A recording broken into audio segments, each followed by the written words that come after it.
Bon, pour commencer, je tiens encore à m'excuser pour la qualité du dernier épisode, tout bien au niveau du son que de la vidéo, mais je reviens en force avec ce nouvel épisode sur un thème pas très éloigné du premier, et qui va me poser des problèmes avec certains de mes amis, mais après tout, bah les couilles, on est là pour parler, alors bavarde.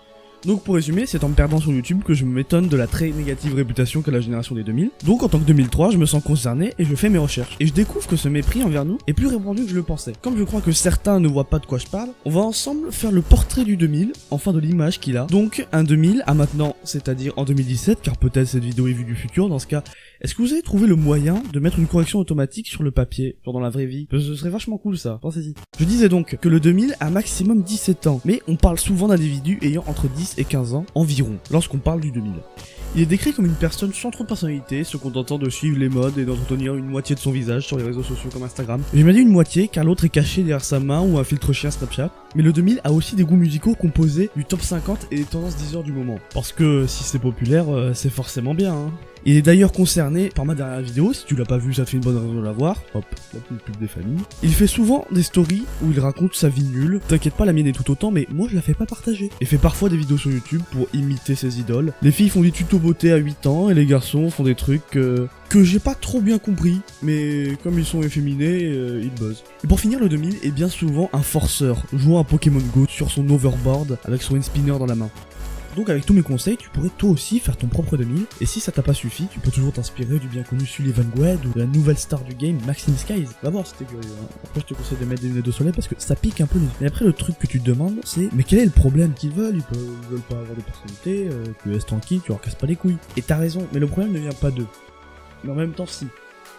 Je vais m'expliquer. Le souci est que cette image qu'ils reflètent à leur entourage, leurs amis, leur famille, et les gens qui n'ont pas cet état d'esprit, l'état d'esprit du 2000, eh bien, le problème vient du fait que, à force de les goûter, les voir sur YouTube comme n'importe où, car oui, le 2000 est très difficile à éviter, vu qu'il est connu pour se faire remarquer et faire des vidéos-vlogs sur YouTube, ou des tags, hein, fais pas chier, on n'est plus à ça près, quoi. Eh bien, en étant exposé uniquement à eux, même s'ils prennent chaque jour des comprimés de pas d'amalgame, à prendre matin, midi et soir accompagné d'un verre d'eau, eh bien, ils enregistrent cette image du 2000 et la diffusera à son entourage et amplifiera ce mépris qui existe envers nous. En clair, ils ont une attitude de fils de pute et un mec qui va les croiser, il va se dire « Ah, bon bah alors, un mec qui est né en 2000 égale attitude de fils de pute. » Voilà. Donc la faute vient de tout le monde. D'un côté, ceux qui développent inconsciemment cette réputation de fils de pute, mais on peut pas leur interdire, heureusement d'ailleurs. Et de l'autre, ceux qui, en ne voyant que cette image du 2000, ils l'adoptent, ils la répandent, mais on peut le comprendre de par la gêne et l'envie de leur mettre des gros coups de tête que provoquent les 2000.